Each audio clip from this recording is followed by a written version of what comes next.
ঘি যাবে নাকি?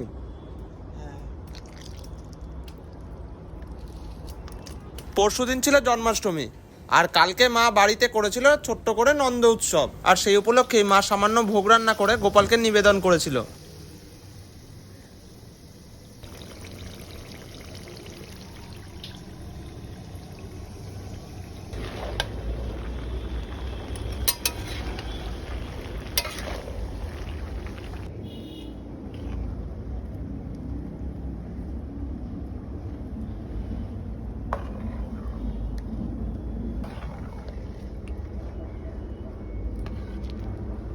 মশলা যাচ্ছে? হ্যাঁ।